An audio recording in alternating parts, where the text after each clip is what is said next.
Halo guys, welcome back to New Learning Podcast. Cheers. Hari ini seperti biasa, kalau gue podcast sendiri, gue mau ngasih informasi mengenai nge-gym. Nah, kebetulan juga Abraham hari ini lagi nggak bisa datang nih. Jadi gue mikir, kayaknya kan ada perlu edukasi mengenai tentang gym gitu ya. Hari ini gue bakal ngasih tahu alasan kenapa kalian tuh harus nge-gym. Gue bakal kasih kalian 10 alasan biar kalian tuh kenyang, biar kalian tuh informasinya dapet semuanya gitu ya. Kita masuk ke poin 1. Adalah menaikkan atau menurunkan berat badan. Nih, buat kalian yang suka ngomong, bro ini gue gendut banget, gue berat badannya kok kayak lebih banget gitu kan ya. Atau kalian di posisi yang, bro gue cungkring banget sih nih, kayak kurus banget, berat badan gue jauh banget, gue enteng bisa ke bawah angin nih kayak gitu. Nah, penjelasan singkatnya kayak gini. Kalau kalian punya di posisi adalah kalian orang yang memiliki, maksud gue overweight lah ya, penjelasan gampangnya. Kalian itu dengan kalian nge-gym, kalian bisa membakar lemak. Kalian bisa membakar karbohidrat yang sudah diproses dan tidak dikeluarkan, maka menjadikan lemak di dalam tubuh kalian. Nah, dengan kalian mulai nge-gym tuh, kalian bisa membakar hal tersebut sehingga berat badan kalian bisa turun, ukuran dari badan kalian bisa lebih mengecil sehingga sampai di posisi di mana badan ideal kalian. Nah, kalau misalkan buat kalian di posisi yang kurus, di posisi yang underweight. Nah, kok bisa sih nge-gym tapi bisa naikin berat badan? Padahal kan nggak makan gimana-gimana. Gini penjelasannya. Kalian tetap harus makan banyak, tetap itu poin 1 buat kalian yang mau nambahin berat badan. Tapi dengan kalian nge-gym dan ngelatih massa otot kalian, maksud gue ngelatih otot-otot kalian sehingga massa otot kalian bisa naik. Kenapa? Karena otot-otot yang kalian latih itu bisa membesar dengan adanya perobekan dari otot tersebut dan juga adanya reparasi dari otot yang telah dirobek, seperti itu. Itu poin pertama. Kita lanjut ke poin kita yang kedua adalah meredakan stres. Ini so basic banget. Ini adalah banyak banget teman-teman gue juga yang mulai nge-gym tuh karena mereka tuh banyak banget pikiran, mereka tuh bingung lampiasinnya kemana. Nah, kenapa poin kedua adalah meredakan stres? Karena gue rasa ini tuh relate banget sama orang-orang zaman sekarang, maksud gue dengan yang mungkin Gen Z sekarang yang kayak stres, kerjaannya pusing, di kantor diomelin kan ya. Tapi dengan kalian nge-gym, kalian tuh bisa meredakan stres. Gimana caranya? Gini penjelasan singkatnya. Kalian nge-gym tuh untuk membangun otot. Tetapi pada saat kalian membangun otot, kalian tuh nggak senang-senang. Kalian tuh membangun otot dengan ada penyiksaan. Contohnya, kalian squat, kerasa panas banget, kalian ngepam banget tuh paha. Dan itu yang bikin kalian bisa meredakan stres. Karena stres yang kalian alami pada saat di luar gym, misalkan di kantor, di rumah, dan pada saat kalian nge-gym, kalian tuh di-distract dengan adanya pain yang baru, adanya rasa sakit yang baru, sehingga pain yang rasa sakit yang ada kalian rasakan di luar ke distract dan juga bisa tertutup dengan adanya pain yang kalian rasakan di gym, sehingga kalian tuh ngerasa kayak udah relief gitu, stres kalian tuh udah lepas karena kalian udah nge-gym. Makanya orang-orang yang bilang gue abis nge-gym ngerasanya seneng, padahal tuh kalian bukan seneng karena masalahnya udah beres, masalahnya belum beres. Cuman kalian bisa menghadapi dan kalian bisa menjalani rasa-rasa stres, rasa-rasa bersalah, rasa-rasa pusing yang kalian rasakan di luar gym dengan nge-gym. Itu yang poin kedua. Terus yang ketiga, ini gue mau coba arahin banget buat yang ke lelaki ya, terutama lelaki. Gue mau ngomong banget.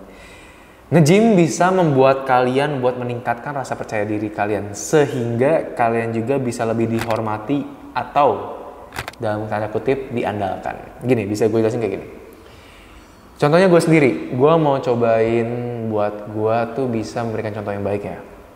Gini, kenapa lama-lama akhir-akhir ini gue makin bisa percaya diri?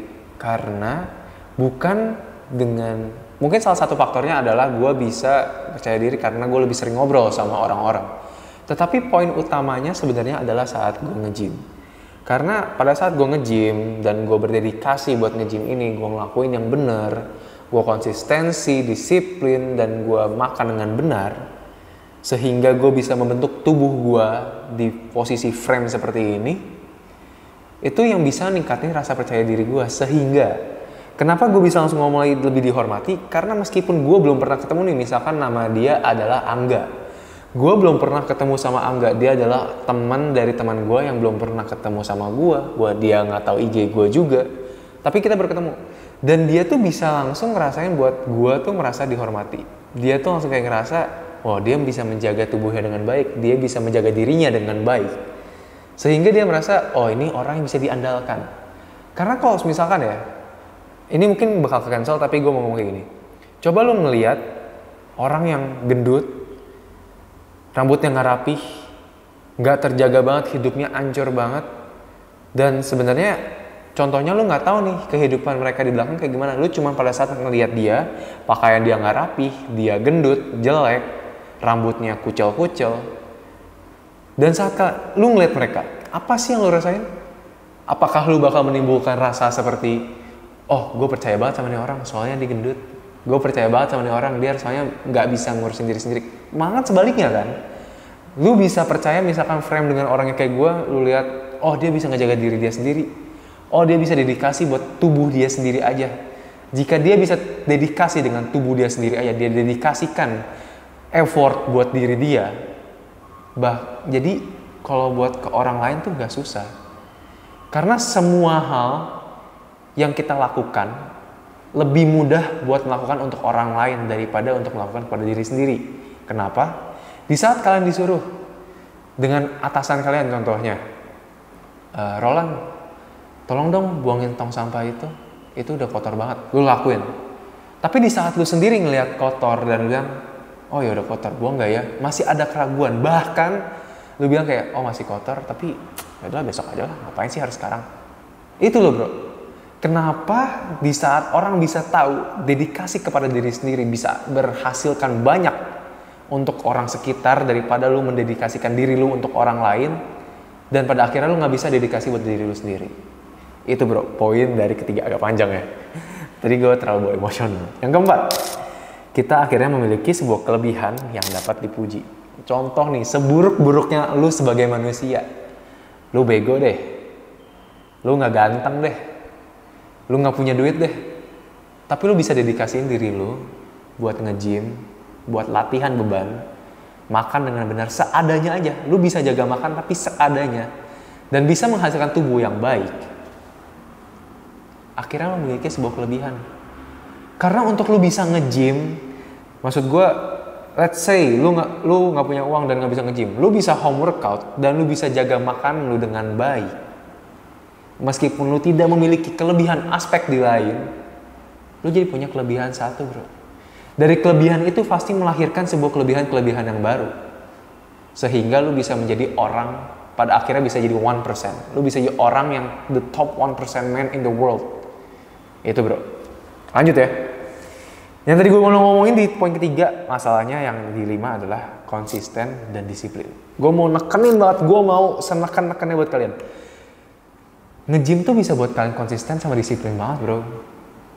Lu konsepnya gini, lu nge-gym sehari, lu bilang gue mau nge-gym dengan hari ini, gue mau punya badan langsung bagus. Contohnya kayak siapa? Kayak David Late, mau kayak CZ, dan lu mau banget tuh kayak mereka. Tapi lu ngomongnya gue mau hari ini langsung jadi. Lu nge-gym tuh 12 jam, 24 jam lu nge-gym, jadi nggak hasilnya? Enggak kan? Karena untuk mendapatkan sebuah hasil itu tidak bisa dibeli dengan uang yang langsung dapat. Nggak bisa gitu bro. Ada prosesnya, ada waktunya. Dengan itu lo harus melakukan konsisten. Lo harus konsisten melakukan tersebut dengan sangat baik. Dengan melakukan dengan sangat konsisten untuk mendapatkan hasil tersebut. Lalu kenapa disiplin? Karena jika lo konsisten, dengan konsisten hal yang tidak baik sehingga lo tidak disiplin untuk melakukannya, nggak jadi dapat bro. Gitu. Makanya konsisten sama disiplin itu penting banget. Untuk contoh lagi deh, gue ngomong lagi biar lu nambah kenyang. Konsisten dan disiplinnya. Jika lu udah bisa konsisten dan disiplin di gym, contoh kita bawa ke dunia kerja, contoh kita bawa ke dunia usaha. Dunia kerja, lu nggak bisa konsisten nih. Contoh paling gampangnya di sekitar gue adalah barista. Lu nggak bisa konsisten kerja dengan baik, melayani customer dengan baik, membuat espresso dengan baik. Pada hasil akhirnya, bos lu bakal negur lu kenapa kerja makin gak bener? Alasan lu, sorry bos, lagi ada masalah. sorry bos, emosi gue lagi gak kontrol. Itu di gym tuh diajarin biar lu tuh mau gimana pun perasaan lu, mau gimana pun hari lu, saat lu nge-gym lu ngeluarin semuanya, saat lu kerja lu keluarin semuanya, dan setelah beres itu baru lu bisa mengeluarkan emosi lu. Contoh lagi di dunia usaha kayak gini. Gue bangun pagi, kerja, set, beres, besokannya, capek gue, kemarin udah kerja 100% bro, gue udah gak bisa deh hari ini. Usaha lu bakal bangun gak? Usaha lu bakal bisa melejit gak? Gak bakal bisa kan? Makanya itu gym, konsisten, disiplin, udah paling bener dah. Lanjut ya, kita ngomongin buat para orang-orang yang insomnia. Nah, nih alasan buat lu nge-gym.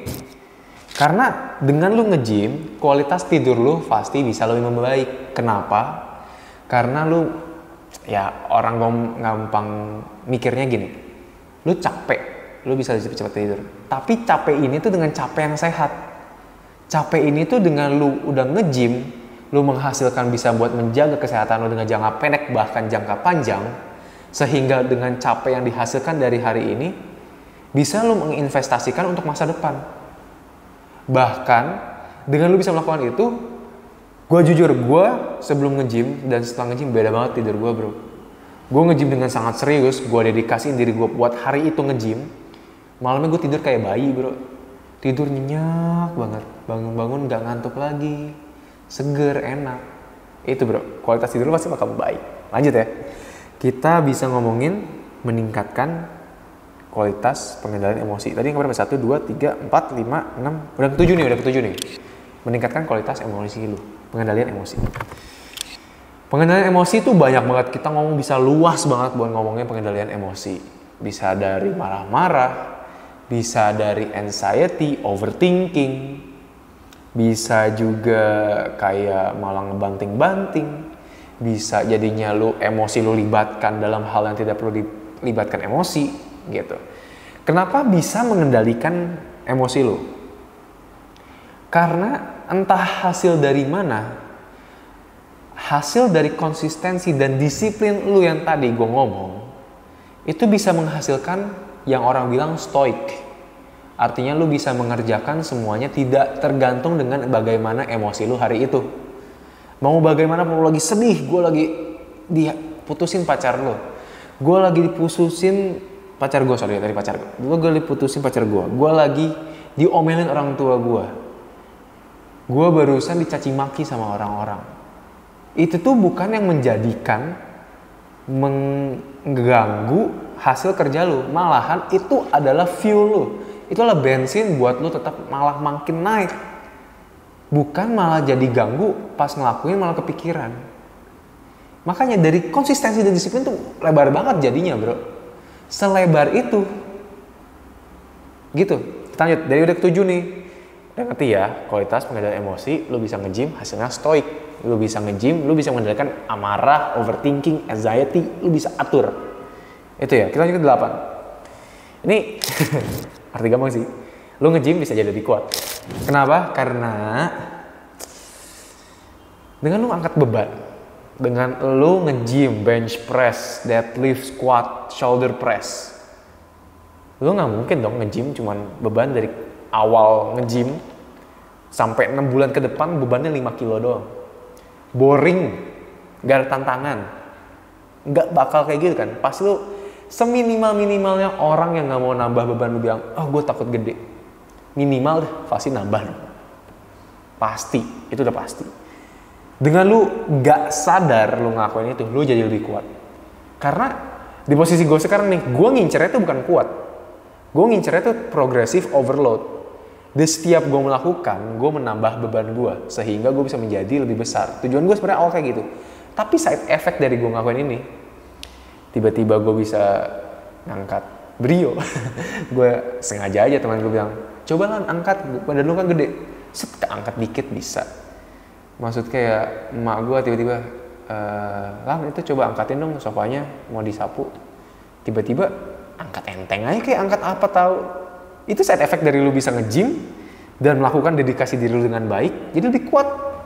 Menjadi lebih kuat tuh gak ada kekurangan bro. Lu jadi kuat, lu lebih dihormati. Jadi lebih kuat, lu bisa diandalkan.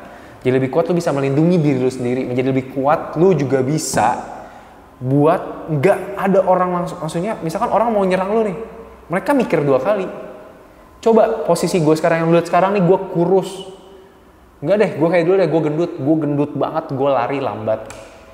Pencuri, bandit, orang jahat ngeliat gue bawa tas gede, isi laptop. Orang itu bakal mikir 2 kali nggak? Kalau posisi gue sekarang kayak gini, orang itu pasti mikir 2 kali. Lu berani sama gue, badan gue gede, lu harus mikirnya 2 kali. Kalau dia nggak mikir 2 kali, ya sial. Tapi kalau dia mikir 2 kali, beruntung dong buat lu dengan lu nge-gym dan lu memiliki hasil. Itu bro, itu yang poin 8. Yang ke-9 nih, lanjut, memperluas koneksi. Lu nge-gym, ini perbedaan home workout dan nge-gym. Home workout itu mungkin lu bisa di rumah menghemat uang, terus lu bisa mungkin join community aja, terus baru ngomongin misalkan di Telegram, Facebook mungkin ya, gue nggak tahu. Tapi kalau dengan lu nge-gym, lu membayar misalkan per bulan gym standar yang gue tahu bisa bayar per bulan tuh 150, 200 lah ya. Dengan lu membayar seperti itu, lu talkative, lu kayak ada orang salah lu coba perbaiki, dan lu membagikan apa yang lu punya, dan bahkan ada orang yang mungkin lebih profesional daripada lu mengajarkan ke lu juga. Dari situ semua dia bisa membuat sebuah community. Dari community lu coba melakukan pendekatan dalam arti gue ngobrol, engaging, bonding, sehingga koneksi lu lebih gede bro. Koneksi lu dari yang cuman segini tiba-tiba segini dengan orang yang penuh nge-gym. Orang di gym emang yang kalian ngomong banyak gay, karena di Bogor apalagi bogey gitu kan ya. Tapi dengan lu nge-gym, lu membuka banget mata lu. Dengan gym tuh nggak semuanya gay. Dengan gym tuh nggak selalu harus ada gay. Gym tuh ada pebisnis. Ada orang yang udah kerja gajinya sebulan udah 2 digit, 3 digit. 2 digit. Maksudnya puluhan juta, ratusan juta gitu. Ada yang emang dia tuh cuman punya uang dari orang tua aja. Contoh Gary. Bisa gede gitu kan. Itu loh bro. Lu bisa, ini tuh gimana ya? Ini hoki-hokian sih. Lu nggak bisa nentuin, lu bisa nentuin koneksi lu dengan duit lu. Lu punya duit, lu punya kuasa. Itu bener. Lu punya duit, masuk ke gym yang lebih mahal di mall. Contoh, Selfit kali ya, yang agak mahal-mahal dah. Yang jutaan-jutaan deh, harus bayarnya langsung. Ketemu dengan om-om yang kayak udah punya pabrik. Mereka punya, udah bahkan ada yang masih muda 27, 28 udah punya toko anjing, toko barbershop, vape store, punya bisnis, cafe. Dan lu cuman engaging dan ngobrol dengan mereka dari awalnya nge-gym sehingga lama-lama, yuk main yuk, kita ngobrol yuk semua nih sama si A, B, C, D, E, kita nongkrong yuk ngobrol-ngobrol. Koneksi baru, dapat insight baru, pengalaman yang mereka udah lakuin dengan lu, contohnya gue masih 19 tahun dan ngobrol dengan yang 27, 46, 35, insight baru, dapat yang kurang lebih mentoran kurang lebih kayak gitu, insight baru, otaknya nambah pinter. Banyak side effect dari nge-gym tuh bro. Terus yang terakhir nih, ke-10 nih, gue ke-10 udah jelasin banget, agak panjang ya. 10, terakhir, hidup menjadi lebih terarah. Yang dari tadi gue ngomongin, gue udah kenyang banget nih. Hidup lebih terarah, artinya dengan lo nge-gym, konsistensi, disiplin, tanggung jawab, bisa mengatur emosi, lo bisa lebih kuat, lebih dihargai, lebih diandalkan, lo rangkum semuanya. Hidup lo menjadi lebih gimana? Lebih baik kan? Gak mungkin lo nge-gym hidup lo lebih buruk. Gak mungkin lo nge-gym lo malah jadi lebih direndah-rendahkan. At some point lo pasti ada di, nggak direndahkan tapi di, gimana ngomongnya, di ejek. Kayak, lu mah sok-sokan nge-gym ngapain sih? Lu mah gendut juga, gendut mah gendut aja. Lu denger kayak mereka, lu tinggalin. Lu jangan dengerin mereka, lu malah nurut sama mereka. Itu goblok namanya. Lu udah tahu nih temen lu toxic, cut off bro, cut off. Punya temen toxic cut off. Cari koneksi baru, cari yang positif, bangun lu bareng. Di saat lu udah bangun bareng, udah di sini, udah di atas nih. Dia yang tadi mencemooh lu masih di sini. Lu ngeliat dia ke bawah. Lu nggak usah ngerendahin dia, tapi dia sendiri yang ngerasa. Dia pasti kayak makin mencemooh lu. Kalau dia masih sama ya, dia makin mencemooh lu karena kenapa? Dia iri, diri dia nggak bisa setinggi itu. Dengan lu yang setinggi ini, lu masih mikirin dia? Enggak bro, lu udah mikirin atas lu segini. Ngapain mikirin segini lagi? Hidup lu menjadi lebih terarah. Meskipun lu masih belum tahu passion lu apa, gue masih bingung apakah gue harus kuliah masuk ke bisnis atau ke accounting atau misalkan ke digital marketing. Gue nggak tahu nih arahan lu kemana. Tapi di saat lu udah mempunyai prinsip hidup lu dari nge-gym, konsisten, disiplin, tanggung jawab, bisa mengendalikan emosi. Di saat lu terjun tiba-tiba di sebuah lapangan yang lu nggak tahu A, B, C, D, E, lu udah punya sebuah pedoman hidup lu. Dengan di saat lu belajar dan lu tambahkan prinsip hidup lu nggak bakal kok jadi sejatuh-jatuh dibandingkan orang lain yang nggak punya prinsip pedoman di hidupnya. Anjay, gitu bro. Udah 10 nih, gimana? Kenyang nggak? Gue udah ngomong buat lu nih. Gue ngomong seserius mungkin. Gue ngomong biar kalian tuh terbuka di dunia gym, fitness. Kalau misalkan, bang, gue nggak punya uang buat nge-gym. Oke, it's fine. Nggak kenapa-napa. Tapi coba kalian mulai dulu buat home workout. Di saat tiba-tiba kalian ketemu dengan orang nge-gym, orang pasti mengira, lu nge-gym ya? Enggak bang, gue home workout. Mereka masih nge-admire lu lagi. Karena gue pada posisi itu. Gue baru nge-gym setahun, tapi badan gue udah kebikin frame-nya selama sebelum-sebelumnya. Orang-orang selalu ngomong ke gue, bro, lu nge-gym ya? Enggak, gue home workout. Oh, yang bener. Mereka malah semakin amazed. Mereka nge-gym, badan mereka segitu. Lu home workout, malah badan dia lebih tinggi. Lu lebih keren. Udah home workout, badan lu nambah keren, lu udah punya duit, pindah ke gym. Makin di-admire lagi, bro. Itu tuh, manfaat nge-gym tuh banyak banget. Nggak perlu gue ABCDE-in. Di saat lu udah ngelakuin, kuncinya 3 prinsip hidup gue juga. Ini 3 lu coba terapin. Konsistensi, disiplin, tanggung jawab. Udah, hidup lo bakal membaik kok. Gue yakin.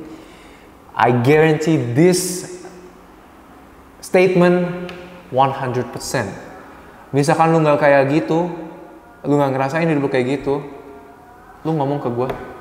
Kita konsul, kita ngomong. Sampai misalkan emang lu butuh ketemuan sama gue samperin, gue ketemuan, kita ngobrol.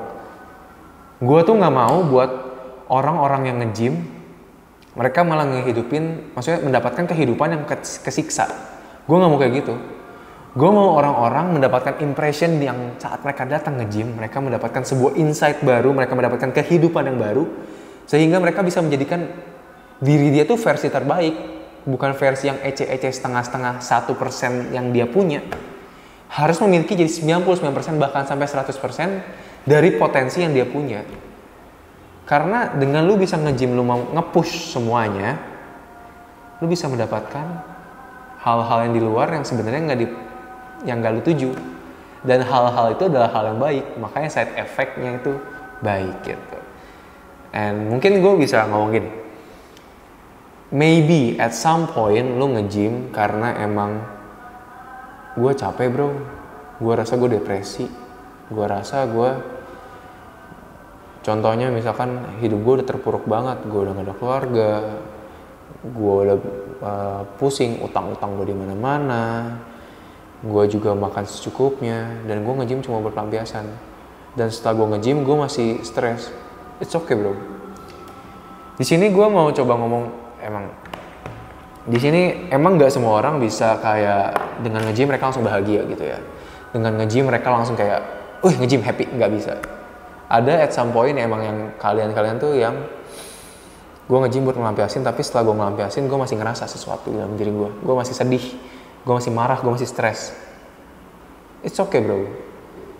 Di saat lo kayak gitu, kita tuh punya seseorang atau bahkan lu nggak kenal dengan orang itu, lu bisa kok ngobrol dengan dia. Contoh, dengan orang-orang lu yang nonton ini, lu nggak kenal nih gue siapa, tiba-tiba ngomong kayak gini, tapi lu butuh teman cerita, DM gue pasti selalu ngejawab kok.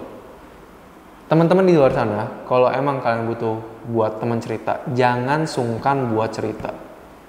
Karena gue takut banget di dunia ini memang contoh dari laki-laki banyak yang bunuh diri, banyak yang suicide karena mereka stres, mereka penuh banget di sini. Mereka udah nggak kuat, sampai tiba-tiba hati mereka ngomong, udahlah, gue akhiri hidup gue ini. Tapi di saat lu membutuhkan teman cerita, lu bisa melampiaskan dalam arti lu mencurahkan isi hati lu mencurahkan apa yang lu streskan dari tadi. Dan setelah itu, gue yakin kok, semisalkan emang lu nggak ngerasa lebih baik, tapi beban lu pasti agak berkurang, bro. Meskipun cuman even only 5%, only 1% perasaan lu berkurang, tapi itu bakal ngurangin dari potensi lu buat bunuh diri. Karena gue gak mau banget buat cowok-cowok terutama di Indonesia, kita tuh harus bisa menjaga diri kita tuh harus bisa membangun diri kita sendiri. Jangan menyia-nyiakan hidup kita dengan begitu saja. Padahal kita memiliki seseorang, kita memiliki manusia-manusia yang banyak banget di Indonesia ini. Buat kita angkat, buat kita ajak cerita. Buat kita dengarkan saran dari dia. Mungkin kita nggak butuh saran, dan kita stres tuh kita nggak butuh saran. Gue cuma mau lu cuma dengerin keluh kesah gue curahin gue sampai beres dan gue merasa enakan, udah. And jika memang gue harus butuh saran, gue pasti nanya, gimana ya bro menurut lu? Gue harus gimana ya? Gitu. Udah bro. Gue berharap banget dengan apa yang udah gue omongin hari ini, mungkin ini rada jadi kemana-mana ya. Karena dari yang gue ngomongin alasan gym, tiba-tiba ke bunuh diri kan ya, ke laki-laki gitu. Tapi gue mau ngomong buat jagalah diri kalian dengan baik, kembangkanlah diri kalian dengan sebaik-baiknya. Karena kalian yakin, kalian ngaca diri kalian sendiri, kalian lihat apakah kalian sudah mengeluarkan 100% dari potensi yang kalian punya. Jika belum, lakukanlah yang terbaik. Jika sudah, teruslah untuk melakukan yang terbaik. Itu aja pesan dari gue. Emang agak dalam hari ini, kurang happy banget, tapi segitu aja dari gue. Mungkin next time kita bakal ngobrol sama Abang kok. Gue bakal datengin teman-teman gue yang punya keunikan masing-masing juga, dan lu pasti seru kok dengar ceritanya. Segitu aja dari gue, New Learning Podcast. Semoga kalian suka dengan konten hari ini. Don't forget to subscribe, like, comment, share if you want. And I'll see you in the next video. Bye-bye. New Learning Podcast. Cheers. Anjay. Beres. Aduh. Berapa menit tuh?